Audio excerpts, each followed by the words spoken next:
भाजपचं अधिवेशन चालू आहे. पंतप्रधान नरेंद्र मोदी बोलतायत. थेट जाऊयात. आपका आपका ये उत्साह, आपका प्यार मेरी सर आंखों पर, कृपा करके बैठिए।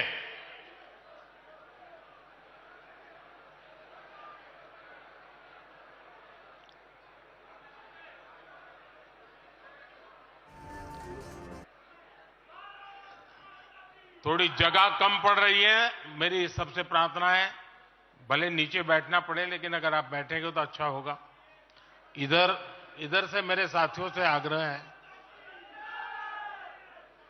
आप यहां सुनाई देता है मेरी बात? सुनाई देती है?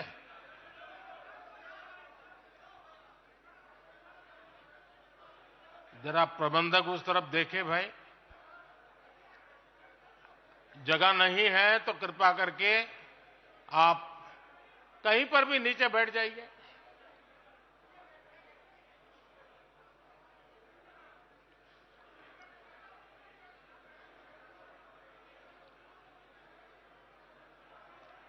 भारत माता की, भारत माता की।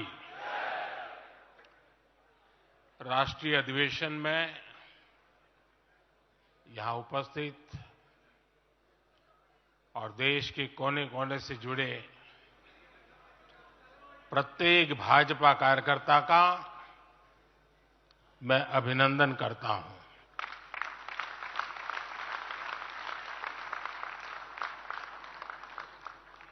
भाजपा का कार्यकर्ता साल के हर दिन 24 घंटे देश की सेवा के लिए कुछ न कुछ करता ही रहता है।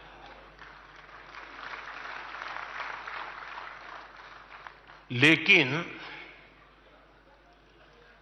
अब अगले 100 दिन नई ऊर्जा, नया उमंग, नया उत्साह, नया विश्वास, नए जोश के साथ काम करने का है। आज 18 फरवरी है और इस कालखंड में जो युवा 18 वर्ष के पड़ाव पर पहुंचे हैं, वो देश की 18वीं लोकसभा का चुनाव करने वाले हैं।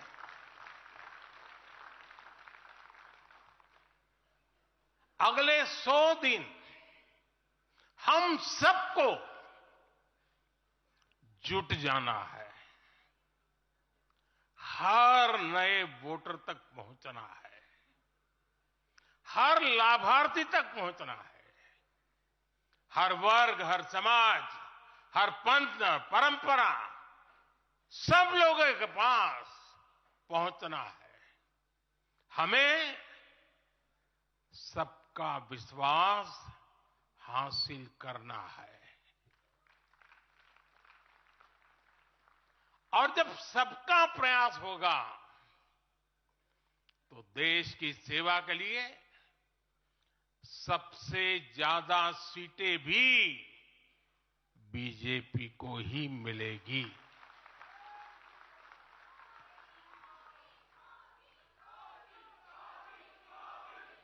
और आज कल मुझे पदाधिकारियों के साथ बैठने का अवसर मिला। कल दोपहर से आप सबके साथ बैठने का अवसर मिला। मैं नड्डा जी को और उनकी पूरी टीम को और आप सबको बधाई देता हूं। जब मैं पदाधिकारियों की बैठक में साल भर के काम का रिपोर्टिंग सुन रहा था, मैं सचमुच में इतना प्रभावित हुआ कि भाजपा के कार्यकर्ता सत्ता में रहने के बावजूद भी समाज के लिए इतना करते हैं, दिन रात दौड़ते हैं, संकटों के बीच भी करते हैं और सिर्फ भारत मां की जय के लिए करते हैं। ये 2 दिन भी जो चर्चा हुआ, विचार विमर्श हुआ है, देश के उज्जवल भविष्य के लिए हमारे संकल्प को दृढ़ करने वाली हर बातें हुई है। मैं इस भव्य आयोजन के लिए प्रेरक विषयों के लिए आप सबको भी, देश भर के कार्यकर्ताओं को भी नड्डा जी के माध्यम से सबका अभिनंदन करता हूं। साथियों, आज मैं समस्त देशवासियों की तरफ से संत शिरोमणि आचार्य श्री 108 पूज्य विद्यासागर जी महाराज को श्रद्धापूर्वक, आदरपूर्वक नमन करते हुए श्रद्धांजलि देता हूं। उनके संलेखन समाधिस्थ होने की सूचना मिलने के बाद उनके अनुयायी शोक में हैं, हम सभी शोक में हैं। और मेरे लिए तो यह एक व्यक्तिगत क्षति जैसा है। वर्षों तक मुझे व्यक्तिगत रूप से अनेक बार उनसे मिलने का, उनके दर्शन करने का, उनके मार्गदर्शन प्राप्त करने का अवसर मिला है। कुछ ही महीने पहले ऐसा ही मन कर गया था, मेरे प्रवास कार्यक्रम को बदल करके बहुत सुबह सुबह मैं उनके पास पहुंच गया था। तब पता नहीं था कि मैं दोबारा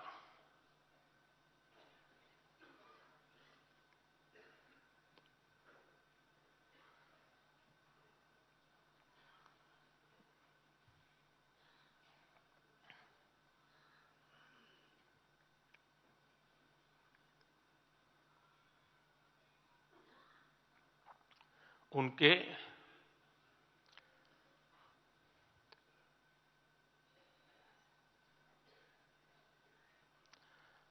दर्शन नहीं कर पाऊंगा।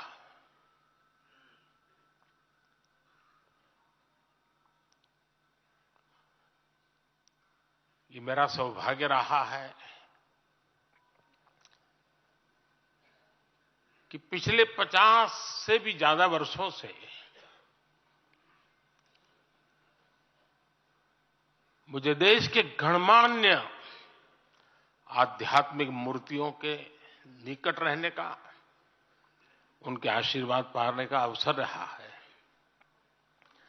और इसलिए मैं उस आध्यात्मिक जगत की उस शक्ति को भलीभांति जानता हूं, समझता हूं, अनुभव करता हूं। आपको सुनकर के आश्चर्य होगा कि वे तो दिगंबर परंपरा से थे। उनका जीवन कैसा होता है हम जानते हैं, लेकिन शायद ही कोई ऐसी महत्वपूर्ण घटना ऐसी नहीं होगी या मेरी तरफ से कुछ महत्वपूर्ण किसी काम में मेरा संबंध आया हो, 24 घंटे के भीतर भीतर उसका एनालिसिस करके मुझे उनका संदेश आता था। यानी कितने जागरूक थे।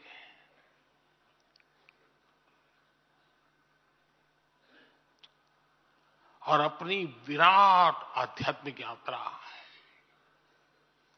और उसके बाद भी वो हम सबको हमेशा प्रेरणा देते रहे हैं। जीवन भर उतनी सौम्यता के साथ उनका लोगों को मिलना, उन्होंने हमारे युवाओं को परंपराओं से जोड़ा, गरीबों तक शिक्षा और स्वास्थ्य की सुविधाएं पहुंचाई। उनका पूरा जीवन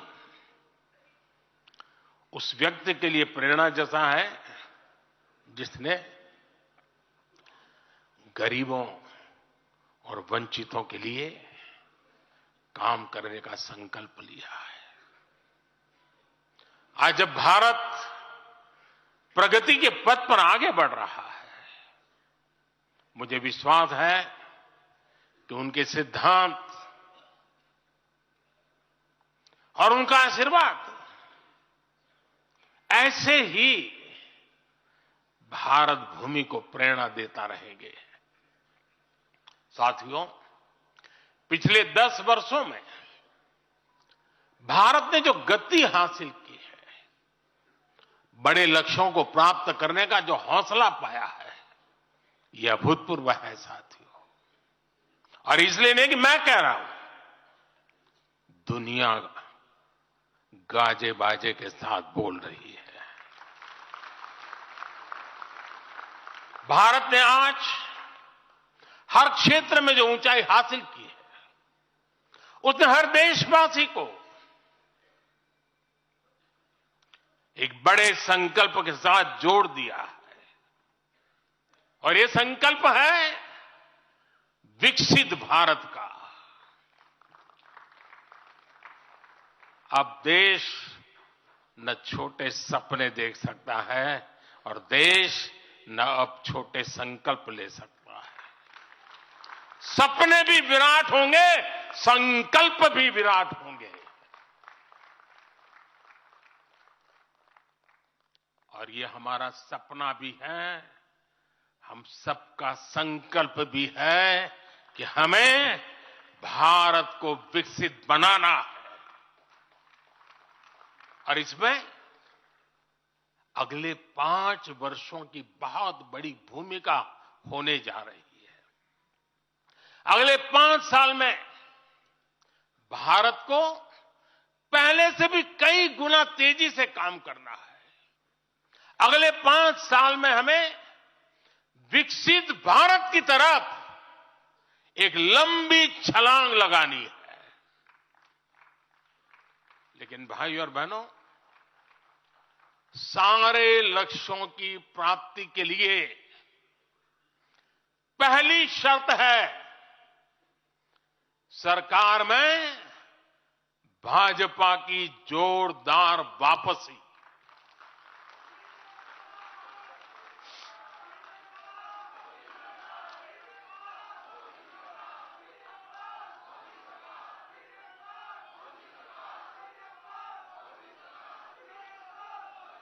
आज विपक्ष के नेता भी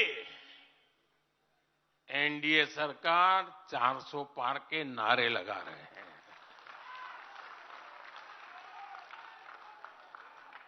और एनडीए को 400 पार कराने के लिए भाजपा को 370 का माइलस्टोन पार करना ही होगा।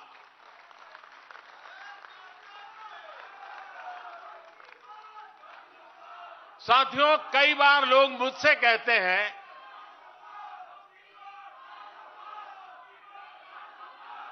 मुझे कहते रहते कि अरे मोदी जी, आपने इतना तो सब कुछ क्या कर लिया, जो बड़े बड़े संकल्प आपने लिए वो तो पूरे कर लिए, अब क्यों इतनी भागदौड़ करनी।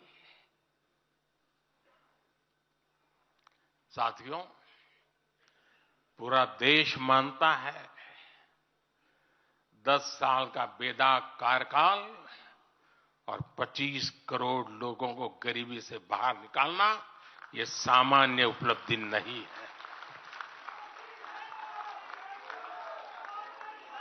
पूरा देश मानता है हमने देश को महाघोटालों और आतंकी हमलों के खौफ से मुक्ति दिलाई है।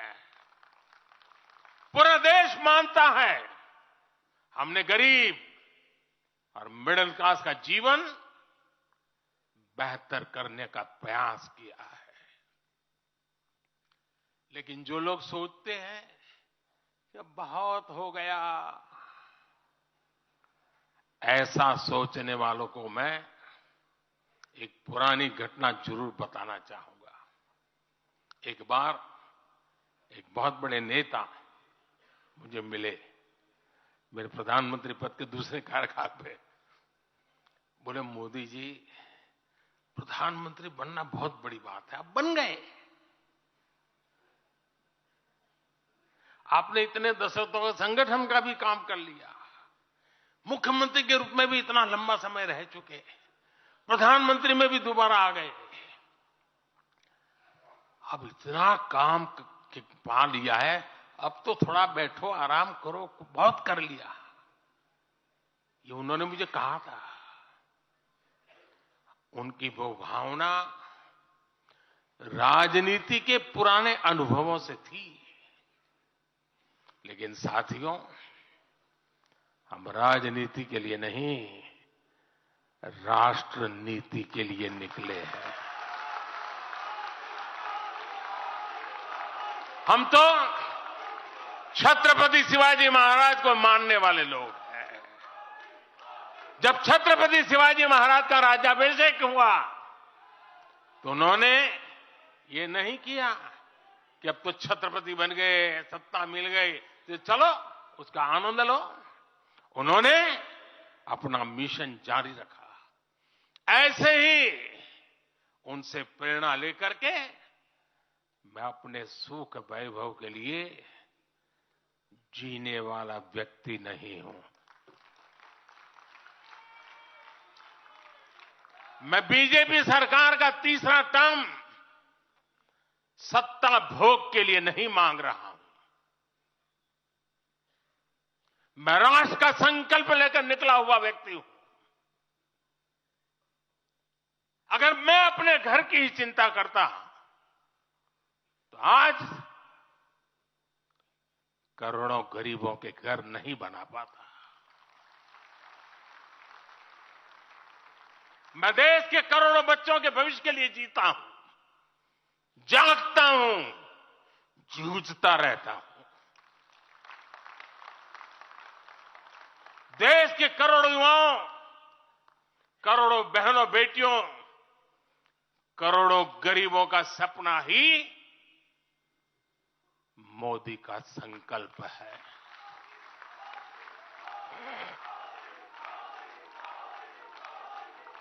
और इस संकल्प की पूर्ति के लिए ही हम सब सेवा भाव से दिन रात एक कर रहे हैं।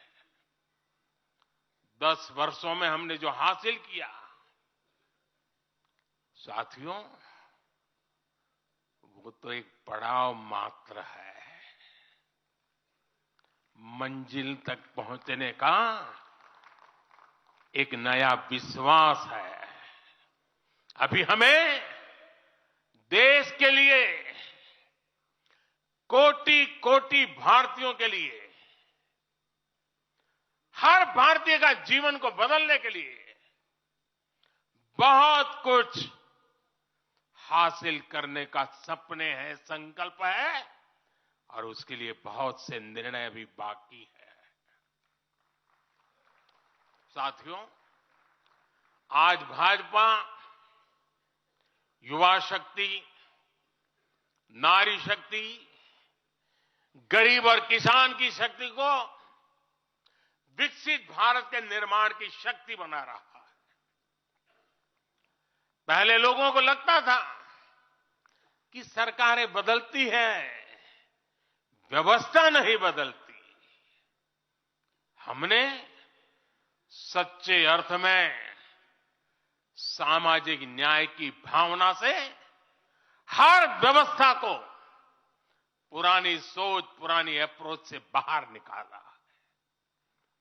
जिनको किसी ने नहीं पूछा, हमने उन्हें पूछा है। इतना ही नहीं, हमने उसको पूजा है। आदिवासियों में भी सबसे पिछड़ी जनजातियों को पहले किसी ने नहीं पूछा। हमने उनके लिए पीएम जनमन योजना बनाई। लाखों विश्वकर्मा परिवारों को किसी ने नहीं पूछा। हमने उनके लिए पीएम विश्वकर्मा योजना बनाई। रेहड़ी, ठेले, फुटपाथ पर काम करने वाले लाखों साथियों के बारे में किसी ने नहीं सोचा, हमने उनके लिए पीएम स्वनिधि योजना बनाई। साथियों, पहले की सरकारों ने महिलाओं के हितों की, उनके जीवन में आ रही परेशानियों की भी कभी चिंता नहीं की। हमारे यहां बेटियों को गर्भ में ही मार डालने की कितनी विराट समस्या थी। हमने इसके लिए सामाजिक चेतना, साथ साथ कड़े कानून, दोनों का सहारा लिया। पहली बार देश में बेटी बचाओ बेटी पढ़ाओ जैसा एक जन आंदोलन चला, जिसका एक बहुत ही सार्थक प्रभाव हुआ। हमने बालिकाओं के, महिलाओं के पोषण पर विशेष बल दिया। हमने पोषण अभियान चलाया ताकि गर्भवती महिलाओं को उचित मदद मिल सके। स्वस्थ महिला ही स्वस्थ संतान को जन्म दे सकती है। गर्भ के समय महिलाओं को उचित पोषण मिले, इसके लिए मातृ वंदना योजना के तहत 3.25 करोड़ से अधिक बहनों को सीधी मदद दी। हमने सुरक्षित मातृत्व अभियान के तहत लगभग 5 करोड़ गर्भवती महिलाओं को हेल्थ चेकअप किया। प्रयास यही था कि माता और शिशु दोनों के जीवन पर पहले जो खतरे रहते थे उन्हें कम किया जा सके। 2014 से पहले महिला सुरक्षा को लेकर कितनी चिंताएं होती थी। हर कोई चिंतित रहता था। हमने रेप, बलात्कार ऐसे अपराधों को, संगीन अपराधों में फांसी की सजा सुनिश्चित की। ऐसे मामलों का तेजी से निपटारा हो, इसके लिए भी विशेष व्यवस्थाएं बनाई। साथियों, मैं देश का पहला प्रधानमंत्री हूं जिसने शौचालय जैसे विषय को लाल किले से उठाया। मैं देश का पहला प्रधानमंत्री हूं जिसने महिलाओं के खिलाफ अपशब्दों पर लाल किले से नाराजगी व्यक्त की थी। नारी गरिमा, नारी सम्मान हमारे लिए सर्वोपरि है। मुझे गर्व है कि पिछले 10 वर्षों में भाजपा सरकार ने महिलाओं का जीवन आसान बनाने के लिए अनेक कदम उठाए हैं। हमने 10 करोड़ उज्ज्वला गैस कनेक्शन दिया। हमने 4 करोड़ घर बनवाए, जिनमें 3 करोड़ से ज्यादा घर महिलाओं के नाम रजिस्टर हुए। हमने महिलाओं के नाम 3 करोड़ से ज्यादा घर रजिस्टर करवाकर उनको घर की मालकिन बनाया। हमने 10 करोड़ परिवारों की बहनों को पहली बार नल से जल दिया। हमने 12 करोड़ परिवारों की बहनों को टॉयलेट दिया। और टॉयलेट वो 4 दीवारी नहीं है, इज्जत घर है। हमने 1 रुपए में सुविधा सैनिटरी पैड्स की योजना शुरू की। हमने 25 करोड़ से ज्यादा महिलाओं के बैंक अकाउंट खोले। हमने 30 करोड़ से अधिक मुद्रा लोन महिला लाभार्थियों को दिए। साथियों, बहनों को आर्थिक रूप से सशक्त करने के लिए, बेटियों को नौकरी करने में आसानी हो, इसके लिए हमने अनेक कदम उठाए। हमने सेल्फ हेल्प ग्रुप से 10 करोड़ बहनों को जोड़ा। हमने 1 करोड़ बहनों को लखपति दीदी बनाया। खादी को जो फिर से नया जीवन मिला है, उसका फायदा भी सबसे अधिक गांव की बहनों को ही हुआ है। हमने प्रेगनेंसी लीव को बढ़ाकर 26 हफ्ते किया। पहले फैक्ट्रियों में या दूसरी जगहों पर महिलाओं को नाइट शिफ्ट पर काम करने के लिए अनेक अड़चनें थी। हमने श्रम कानूनों में सुधार करके उनको भी दूर किया। हमने पैरामिलिट्री फोर्सेस में महिलाओं की भर्ती 2 गुने से अधिक की। हमने सेनाओं के अग्रणी मोर्चों में महिलाओं की तैनाती को सुनिश्चित किया। हमने सैनिक स्कूलों और मिलिट्री एकेडमी के दरवाजे बेटियों के लिए खोल दिए। साथियों, इस बार 26 जनवरी को कर्तव्य पथ भारत की नारी शक्ति से पूरे देश को प्रेरणा दे रहा था। साथियों, आने वाले समय में हमारी माताओं, बहनों, बेटियों के लिए अवसर ही अवसर आने वाले हैं। मिशन शक्ति से देश में नारी शक्ति की सुरक्षा और सशक्तिकरण का संपूर्ण इकोसिस्टम बनेगा। अब 15,000 महिला सेल्फ हेल्प ग्रुप को ड्रोन मिलेंगे। ड्रोन दीदी खेती में वैज्ञानिकता और आधुनिकता लाएगी। अब देश में 3 करोड़ महिलाएं लखपति दीदी बनाई जाएगी। पीएम विश्वकर्मा योजना से परंपरागत कला और शिल्प से जुड़ी बहनें सशक्त होगी। नई नेशनल एजुकेशन पॉलिसी से बेटियों को शिक्षा और स्किल के मामले में सबसे अधिक फायदा होगा। गांव के पास ही बेहतर स्पोर्ट्स इंफ्रास्ट्रक्चर बने, बेटियां हमारी स्पोर्ट्स में कमाल करेगी। साथियों, आज जब मैं बीते 10 वर्षों की तरफ नजर डालता हूं तो कितना ही कुछ याद आता है। ये 10 वर्ष साहसिक फैसलों, दूरगामी निर्णयों के नाम है। जो काम सदियों से लटके थे, हमने उनका समाधान करने का साहस करके दिखाया है। अयोध्या में भव्य राम मंदिर का निर्माण करके हमने 5 सदियों का इंतजार खत्म किया है।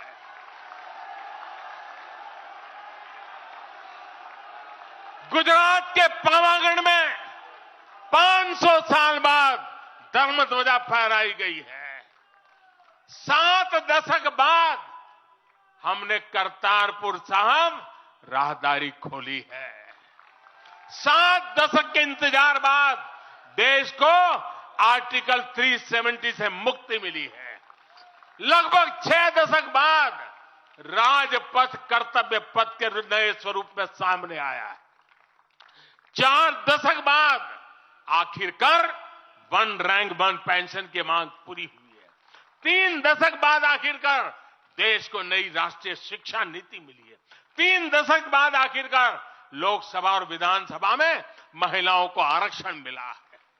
3 तलाक की बुराई के लिए विरुद्ध कड़ा कानून बनाने का साहस भी हमने दिखाया है। दशकों से नए संसद भवन की जरूरत महसूस हो रही थी, उसे हमने ही पूरा किया। यह प्रत्येक भाजपा कार्यकर्ता का सौभाग्य है कि वैसी अनेक सिद्धियों का निमित्त बन सके। साथियों, कोई भी देश हो, वो अपना भविष्य तभी संवार सकता है जब वह अपने इतिहास को सहज कर रखता है। बीते वर्षों में भारत ने अपने इतिहास को सहेजा भी है, संवारा भी है। हमने नेशनल वॉर मेमोरियल का निर्माण किया। हमने राष्ट्रीय पुलिस स्मारक बनाई। अंडमान में नेताजी सुभाष और परमवीर चक्र विजेताओं के नाम पर द्वीपों का नामकरण किया। हमने दांडी में नमक सत्याग्रह का आधुनिक स्मारक का निर्माण किया। हमने बाबा साहब आंबेडकर से जुड़े पंच तीर्थ को विकसित किया। हमने रांची में भगवान बिरसा मुंडा की स्मृति में म्यूजियम बनाया। सरदार पटेल को समर्पित स्टैच्यू ऑफ यूनिटी हमारे कार्यकाल में बनी। 31 अक्टूबर को राष्ट्रीय एकता दिवस हमारी सरकार ने घोषित किया। 15 नवंबर को जनजातीय गौरव दिवस के रूप में घोषित करने का अवसर हमें मिला। 14 अगस्त को विभाजन विभीषिका दिवस के रूप में याद करने का निर्णय हमारी सरकार ने लिया। 26 दिसंबर को हमने साहिबजादों की स्मृति में वीर बाल दिवस घोषित किया।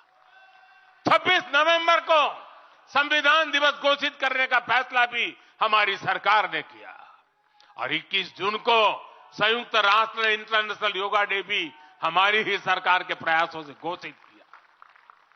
साथियों, विपक्ष के हमारे दल भले ही योजनाओं को पूरा करना न जानते हो, लेकिन झूठे वादे करने में इनका कोई जवाब नहीं रहा है।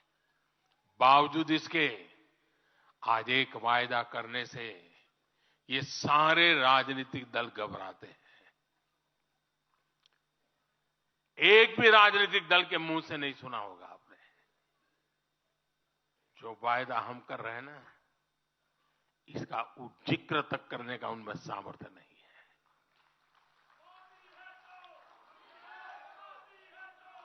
और हमारा वायदा है विकसित भारत का,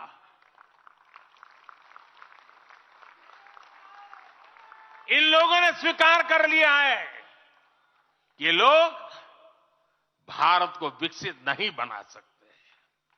सिर्फ और सिर्फ बीजेपी ही ऐसी पार्टी है, एनडीए ही ऐसा एक गठ है जिसने इसका सपना देखा है।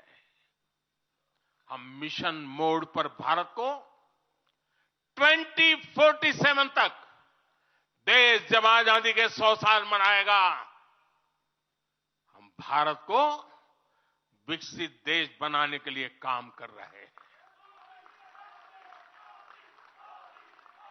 हमने तीसरे टर्म में भारत को दुनिया की तीसरी बड़ी आर्थिक ताकत बनाने का संकल्प लिया है, और ये मोदी की गारंटी है।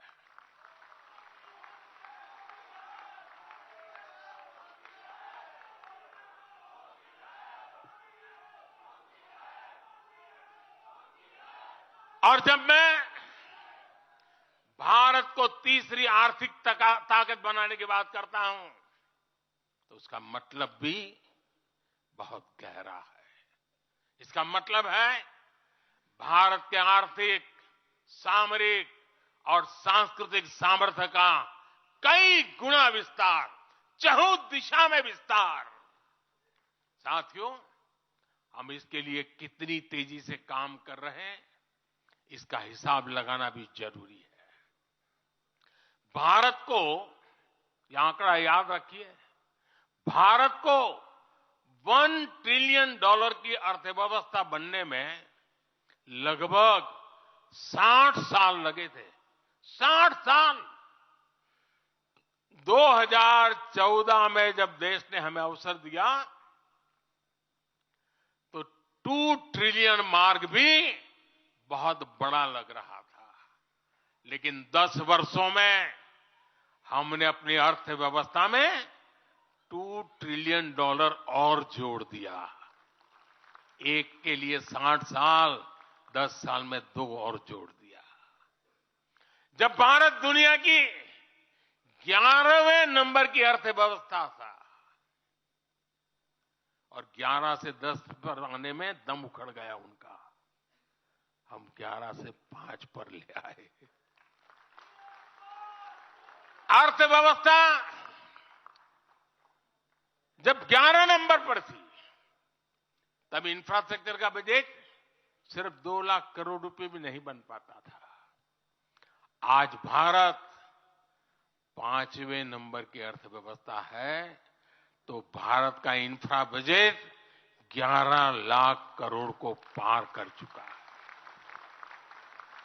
इसी वजह से आज गरीबों को 1 करोड़ों घर बन रहे हैं। आज गरीबों के घर तक पानी पहुंच रहा है।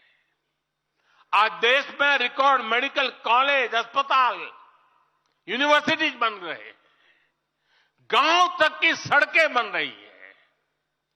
जब भारत दुनिया की टॉप 3 अर्थव्यवस्थाओं में आएगा, तो आप कल्पना कर सकते हैं कि विकास कार्यों के लिए हमारे पास कितनी ज्यादा पूंजी होगी। इसलिए भारत के टॉप 3 इकोनॉमी में आने का मतलब है भारत के हर परिवार का जीवन स्तर सुधरेगा। भारत के हर परिवार की आय बहुत अधिक बढ़ जाएगी। भारत का पब्लिक ट्रांसपोर्ट और आधुनिक बनेगा। भारत में रोजगार के लिए नए सेक्टर खुलेंगे, रोजगार के और ज्यादा मौके मिलेंगे। भारत के युवाओं को भारत में ही फंडिंग के ज्यादा से ज्यादा अवसर आएंगे। भारत की महिलाओं को हर मोर्चे पर आगे बढ़कर नेतृत्व करने का मौका मिलेगा। हमारे किसान लेटेस्ट टेक्नोलॉजी से जुड़कर काम करेंगे, कृषि उत्पाद में वैल्यू एडिशन करेंगे। लोगों की जीवन बेहतर बनाने के लिए देश में पर्याप्त संसाधन और आवश्यक व्यवस्थाएं मौजूद होगी।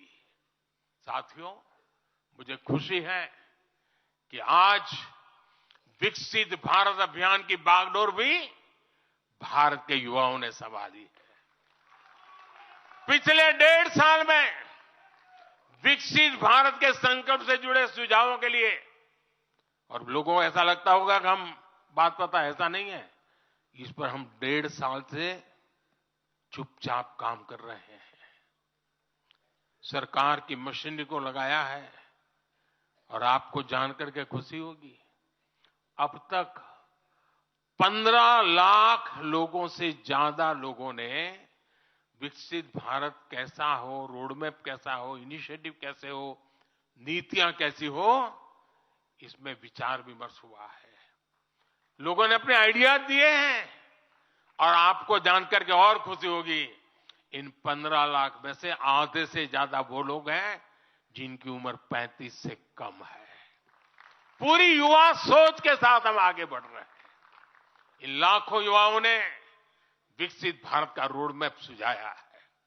साथियों, युवा ऊर्जा से भरा हुआ भारत आज अपने लिए बड़े लक्ष्य तय कर रहा है, और जो लक्ष्य तय करता है अपनी आंखों के सामने उसे प्राप्त भी करता है।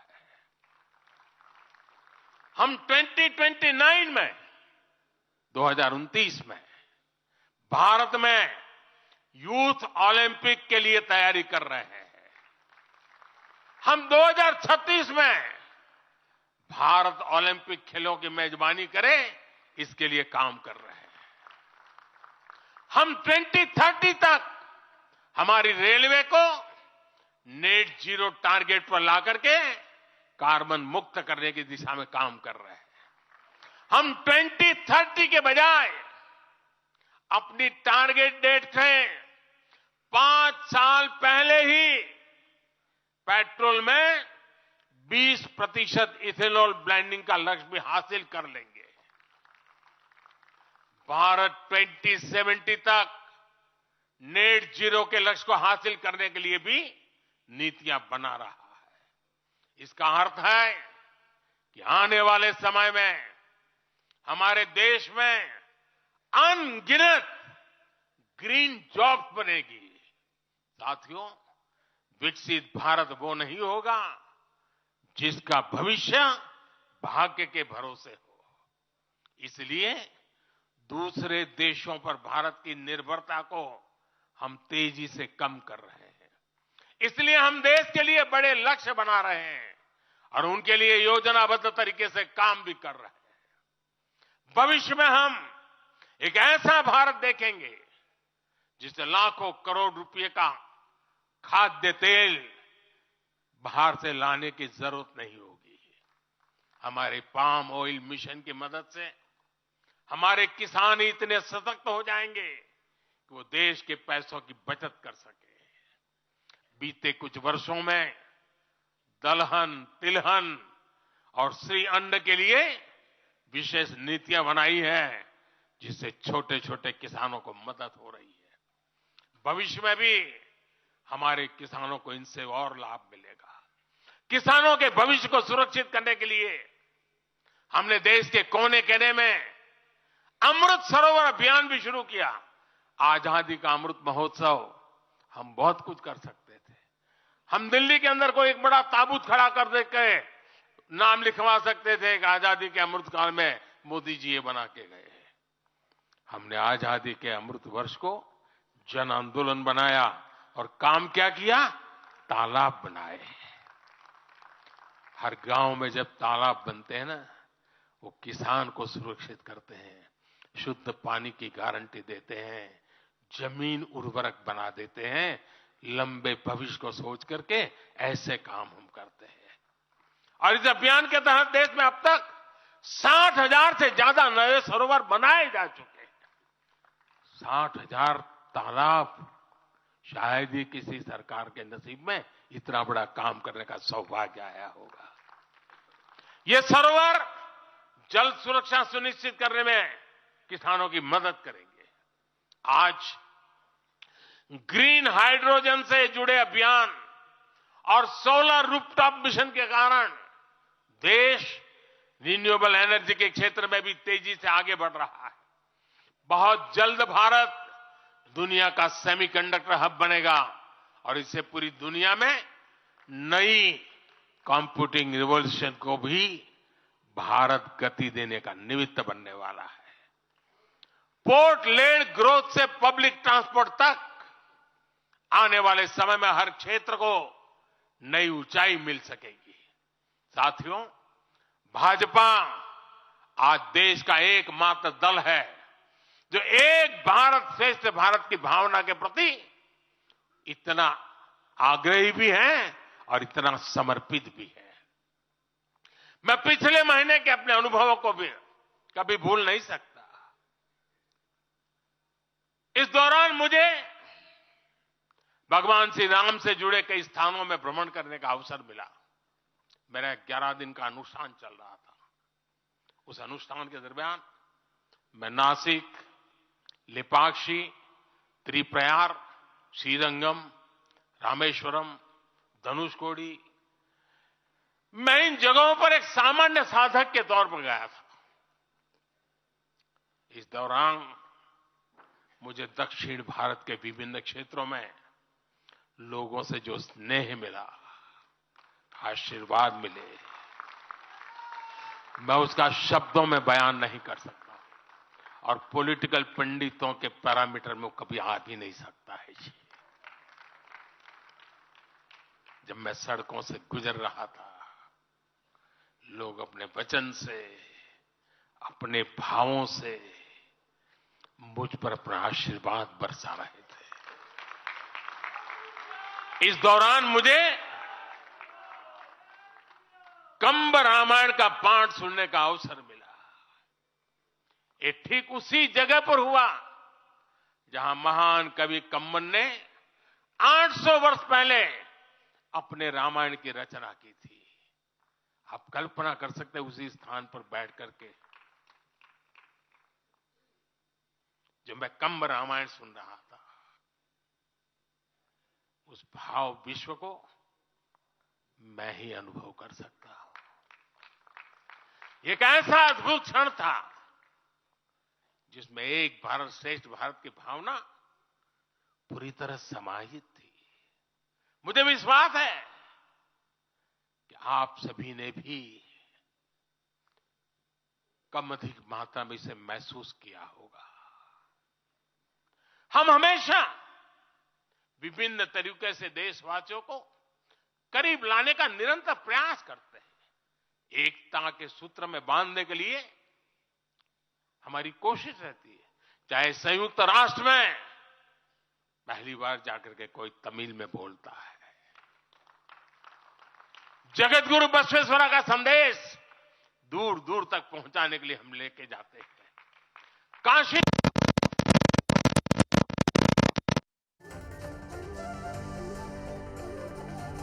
चाहे संयुक्त राष्ट्र में पहली बार जाकर के कोई तमिल में बोलता है, जगत गुरु बसवेश्वरा का संदेश दूर दूर तक पहुंचाने के लिए हम लेके जाते हैं। काशी तमिल संगमम का आयोजन हो, काशी तेलुगु संगमम का आयोजन हो, या फिर बीएचयू में सुब्रमण्यम भारती के नाम पर चेयर की स्थापना हो। हम G20 करते हैं तो भी देश के कोने कोने में जाकर के करते हैं। हम विश्व के मेहमान आते हैं तो दिल्ली को ही देश नहीं मानते, हम हर राज्य में लेकर के जाते हैं। हमारे राजभवनों में हर राज्यों के स्थापना दिवस बनाए जाते हैं। कोई भी राज्य भवन होगा, नागालैंड का भी वहां स्थापना दिवस मनाया जाएगा और गुजरात का भी मनाया जाएगा, महाराष्ट्र का भी मनाया जाएगा, गोवा का भी मनाया जाएगा। हर राजभवन में राष्ट्रीय एकता का एक प्रकार से उत्सव बना दिया जाता है। हम अपनी विविधता को सेलिब्रेट करते हैं। एक भारत श्रेष्ठ भारत की भावना हमारे दिल के बहुत करीब है। इसे मजबूत बनाने के लिए हम काम करते हैं। साथियों, एक भारत श्रेष्ठ भारत की भावना हमारी गवर्नेंस में भी दिखाती है। हर क्षेत्र के विकास पर हमारा पूरा फोकस है। नॉर्थ ईस्ट का उदाहरण आपके सामने है। पहले की सरकारों में नॉर्थ ईस्ट को पूरी तरह अनदेखा कर दिया गया, क्योंकि पार्लियामेंट की सीटें कम है, उनका इंटरेस्ट ही नहीं था। हम वोट और सीटों के हिसाब से काम नहीं करते। मेरे लिए तो मेरे देश का हर कोना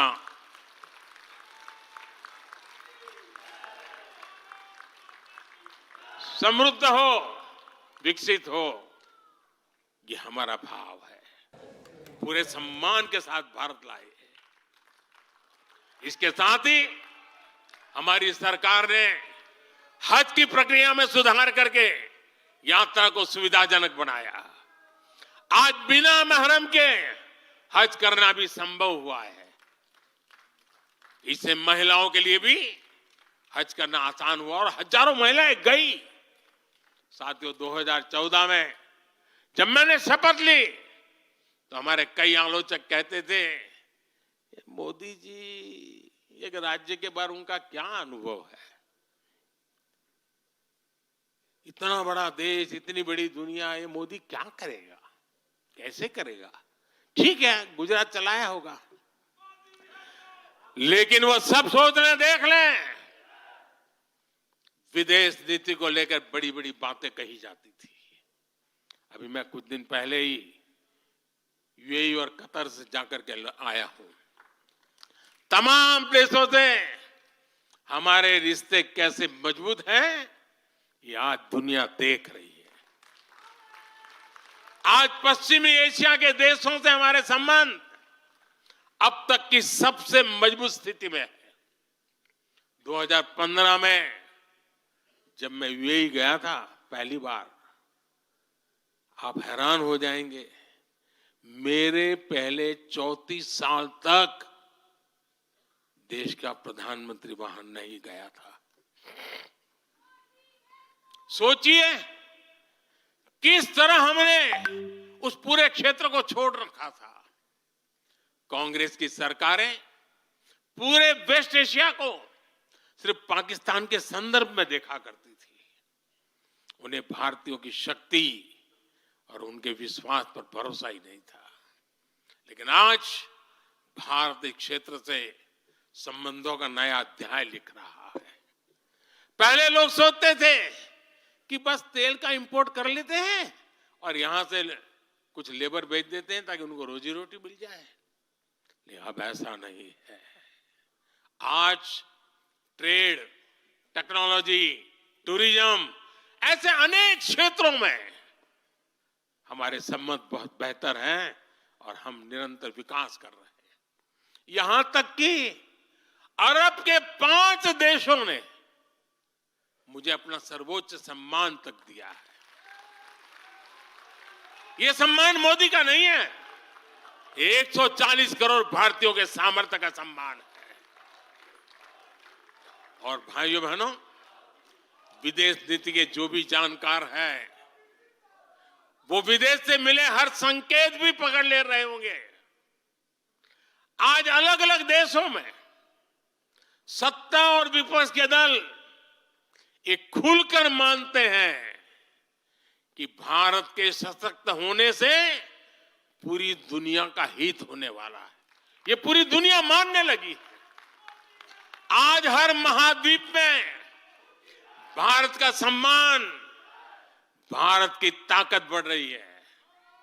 हर देश भारत से गहरे संबंध बनाने पर जोर दे रहा है। और इन सब के बीच कोई देश हमारी सरकार से बातचीत के लिए, आप जानकर के हैरान होंगे, अभी तो चुनाव बाकी है, लेकिन मेरे पास जुलाई, अगस्त, सितंबर के डेट पड़े हुए निमंत्रण दे करके। इसका अर्थ क्या है? इसका अर्थ है कि दुनिया के विभिन्न देश भी बीजेपी की सरकार की वापसी को लेकर पूरी तरह आश्वस्त है।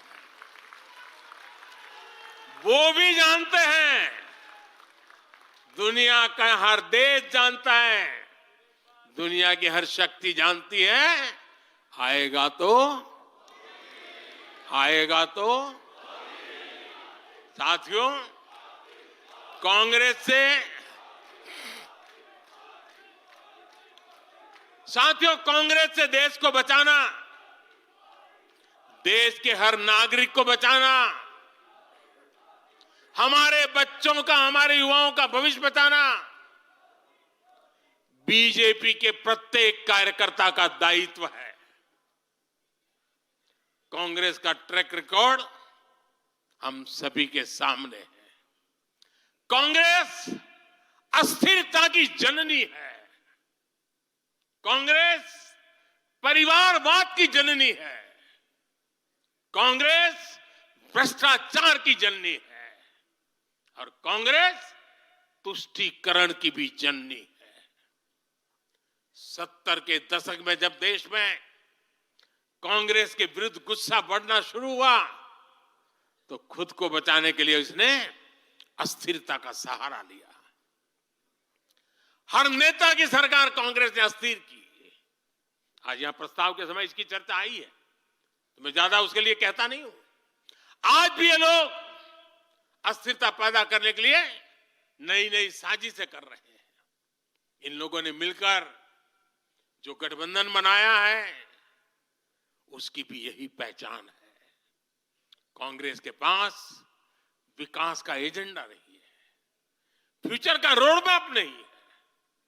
ये देश को कभी भाषा के आधार पर तो कभी क्षेत्र के आधार पर बांटने में जुटे हुए हैं। साथियों, कांग्रेस का एक सबसे बड़ा पाप ये रहा है कि वो देश की सेनाओं का मनोबल तोड़ने से भी पीछे नहीं रहे। भारत की राष्ट्रीय सुरक्षा और सामरिक शक्ति को नुकसान पहुंचाने में कांग्रेस ने कोई कसर नहीं छोड़ी है। जब भी देश के रक्षा क्षेत्र में कोई बड़ा काम हुआ, जब हमारी सेनाओं ने कोई उपलब्धि हासिल की, कांग्रेस ने हर बार उन पर सवाल उठाए। आप सिर्फ सोचिए कि 5 साल पहले इन लोगों ने क्या कहा था। इन लोगों ने हर कोशिश की कि हमारी वायुसेना को राफेल जैसे एडवांस एयरक्राफ्ट न मिल पाए। इन्होंने अब प्रचार किया कि हिंदुस्तान एरोनॉटिकल लिमिटेड को, HAL को खत्म किया जा रहा है। ये लोग तो HAL के बाहर फोटो तक खींचवाने के लिए चले गए थे। लेकिन देखिए HAL आज कैसे धूमधाम से आगे बढ़ रहा है। आज देखिए कितने सारे ऑर्डर आज उनके यहां बुक किए गए हैं। आप जरा देखिए HAL का मार्केट वैल्यू कितना बढ़ गया है। ये वही लोग हैं जिन्होंने हमारी सेनाओं के सर्जिकल स्ट्राइक करने पर उनके पराक्रम पर सवाल खड़ा कर दिया। जब एयर स्ट्राइक हुई तो उसकी सफलता के प्रमाण मांगे जाने लगे। कांग्रेस भारतीय सेनाओं के अपमान का कोई मौका नहीं छोड़ती। साथियों, कांग्रेस कितनी कंफ्यूज है इसका उदाहरण मैं आपको देना चाहता हूं। कांग्रेस में लड़ाई चल रही है और बड़ी तगड़ी लड़ाई चल रही है, लेकिन मजा यह है कि सिद्धांतों की नहीं चल रही है, योजनाओं को समझ में नहीं चल रही है। लड़ाई क्या चल रही है आपको जानकर के आश्चर्य होगा। क्या लड़ाई है? कांग्रेस में एक वर्ग है जो कहता है कि मोदी से तीखी नफरत करो, मोदी पर व्यक्तिगत आरोप लगाओ, मोदी की छवि खराब करने के लिए हर हथकंडे अपनाओ। एक वर्ग है। कांग्रेस के अंदर एक दूसरा वर्ग भी है जो कांग्रेस की मूल परंपराओं से निकला हुआ है, जो कहता है कि मोदी पर व्यक्तिगत आरोप, नफरत से कांग्रेस को बाहर निकालो, इससे कांग्रेस को और ज्यादा नुकसान होता है। यानी कांग्रेस हमसे सैद्धांतिक मुद्दों पर लड़ाई नहीं लड़ रही है। कांग्रेस इतनी हताश है कि उसमें सैद्धांतिक विरोध, वैचारिक विरोध का साहस भी नहीं बचा। इसलिए गाली गलौज और मोदी पर झूठे आरोप ही उनका एकमात्र एजेंडा बन गया है। साथियों, लाल किले से मैंने कहा था यही समय है यही समय है, यही समय है भारत के इतिहास में। आज वो समय आ गया है जब हमें अपने देश का भाग्य बदल देना है। और साथियों, मैंने देशवासियों को लाल किले से कहा था और आपको तो कई बार कह चुका हूं। मैंने देशवासियों को कहा था कि अगर आप 10 घंटे काम करेंगे तो मोदी 11 घंटे काम करेगा। अगर आप 12 घंटे काम करेंगे तो मैं 13 घंटे काम करूंगा। अगर आप 14 घंटा काम करेंगे तो मैं 15 घंटे काम करूंगा।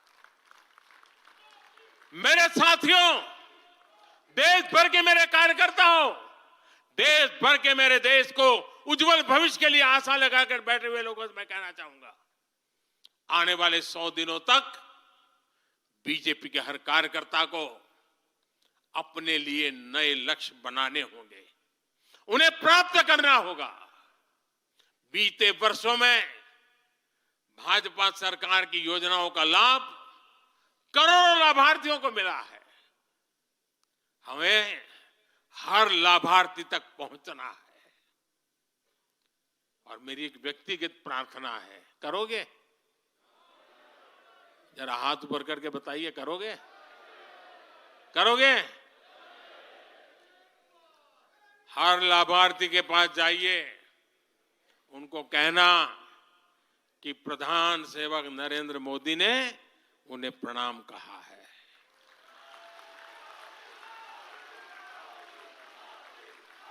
और इसमें आपको नमो ऐप से भी बहुत मदद मिलेगी।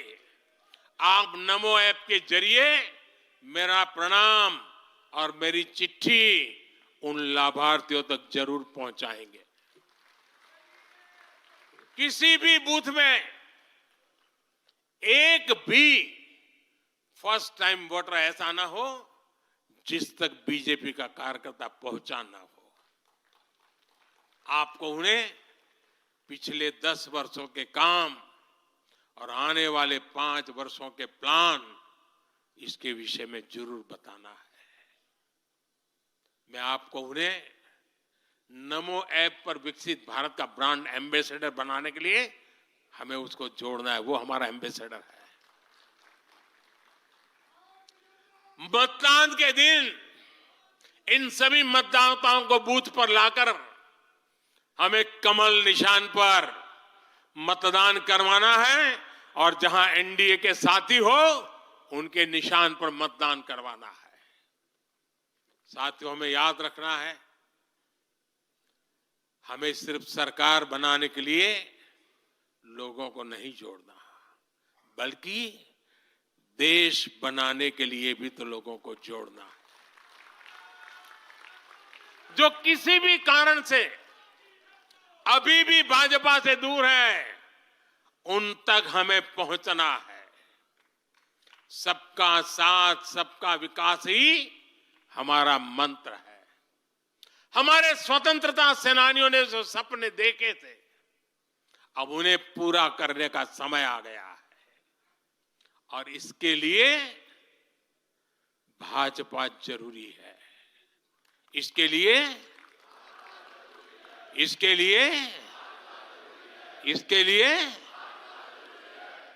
लिए भाजपा सरकार जरूरी है। आज देश की जनता कह रही है, भ्रष्टाचार पर सख्त कार्रवाई होती रहे, इसलिए महंगाई पर लगाम लगी रहे, इसलिए देश के दुश्मनों में डर बना रहे, इसलिए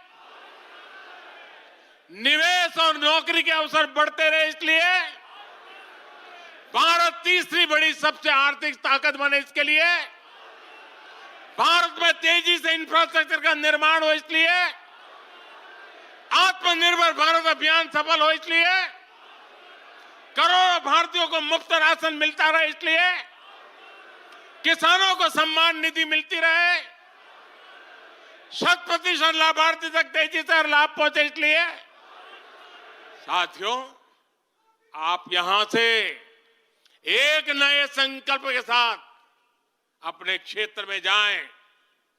अब की बार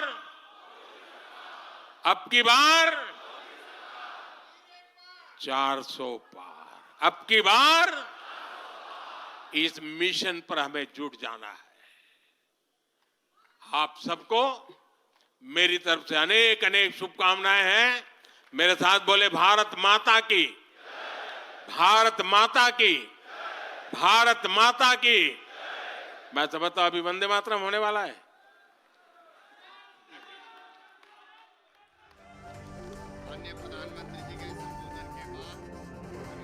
भाजप कार्यकर्त्यांना पंतप्रधान नरेंद्र मोदींनी संबोधित केलेलं आहे आणि 2024 साठी प्रत्येक कार्यकर्त्यानं तयार राहायचं आणि कमळासाठी प्रत्येक नागरिकाचं मतदान करून घ्यायचंय असं आवाहन त्यांनी कार्यकर्त्यांना पदाधिकाऱ्यांना केलेलं आहे। भाजपचं दिल्लीमध्ये महाअधिवेशन सुरू आहे। या अधिवेशनामध्ये पंतप्रधान नरेंद्र मोदी भाजप कार्यकर्त्यांना संबोधित करत होते। यानंतर